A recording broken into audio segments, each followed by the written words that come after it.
بسم اللہ الرحمن الرحیم۔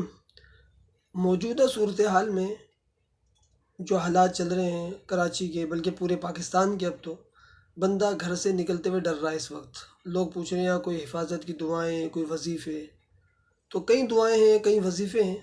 تو مختصراً یہ کہ ہم جب بھی گھر سے نکلیں تو جو گھر سے نکلنے کی دعا ہے، بسم اللہ توکلت علی اللہ لا حول ولا قوت الا باللہ، اس کو لازمی پڑھ لیں کہ انشاءاللہ تعالیٰ اس کی فضیلت یہ ہے کہ جب تک ہم گھر واپسی لوٹ کر نہیں آئیں گے، انشاءاللہ تعالیٰ حدیث شریف کے اکارڈنگ یعنی فرشتے معمور کر دیے جاتے ہیں کہ جب تک بندہ گھر لوٹ کر نہیں آتا فرشتے اس کی حفاظت کرتے ہیں۔ یعنی اللہ کی طرف سے آپ کو ایک حفاظتی تدابیر اور یعنی سیکیورٹی آپ کو فراہم کی جا رہی ہے۔ اور دوسرا یہ اور بھی دعائیں حدیث میں، جیسے اللہم سلمنی وسلم منی، کہ اللہ مجھے بھی سلامت رکھ اور مجھ سے اوروں کو بھی سلامت رکھ، یعنی حادثات سے، ایکسیڈنٹ سے آپ خود بھی بچیں، دوسروں کو بچائیں۔ جو آج کل ڈکیتی کی واردات ہو رہی ہیں، خود بھی آپ محفوظ رہیں گے۔ تو یہ دعائیں کوشش کریں یہ بھی پڑھ لیں۔ اور ایک دعا اور ہے، اللہم احفظنی من بین یدی ومن خلفی وعن یمینی وعن شمالی ومن فوقی واعوذ بعظمتک ان اغتال من تحتی۔ یہ ساری دعائیں آپ کو گوگل سے بھی مل جاتی ہیں، اور یا وظیفوں کی کتابیں ہیں، دعاؤں کی کتابیں، یہ ساری دعائیں اس میں لکھی ہوئی ہیں۔ تو جو بھائی اگر چاہے گا، یہ الگ سے میں نے ویڈیو بنا کر دعاؤں کی وائس ریکارڈنگ کے ساتھ کافی شیئر کی ہوئی ہیں، تو میرے فیس بک پیج پر بھی مل جائیں گی آپ کو، یا اسنیک ویڈیو میں مل جائیں گی، کچھ یوٹیوب پہ مل جائیں گی، یا ویسے بھی آپ جس کی چاہیں دعائیں پڑھیں۔ تو آسان ہے، وظیفے کی کتاب اور گوگل سے ساری دعائیں مل جاتی ہیں۔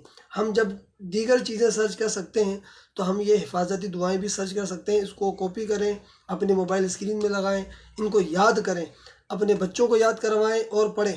تو انشاءاللہ تعالیٰ جو حالات چل رہے ہیں تو سوائے دعا کی کوئی شے بچا نہیں سکتی۔ مجھے وہ حدیث یاد آ رہی ہے کہ نبی کریم صلی اللہ تعالی وسلم نے ارشاد فرمایا تھا کہ ایک وقت آئے گا سوائے دعاؤں کے کوئی سہارا نہیں ہوگا۔ تو یہ وہی وقت ہے، کوئی دعا کے علاوہ کوئی چیز ہمیں بچا نہیں سکتی۔ نہ جان محفوظ ہے، نہ مال محفوظ ہے، نہ عزت محفوظ ہے، کوئی شے آپ کی محفوظ نہیں ہے۔ بس دعاؤں کے ذریعے ہم چل رہے ہیں، تو کوشش کریں خود بھی دعائیں پڑھیں۔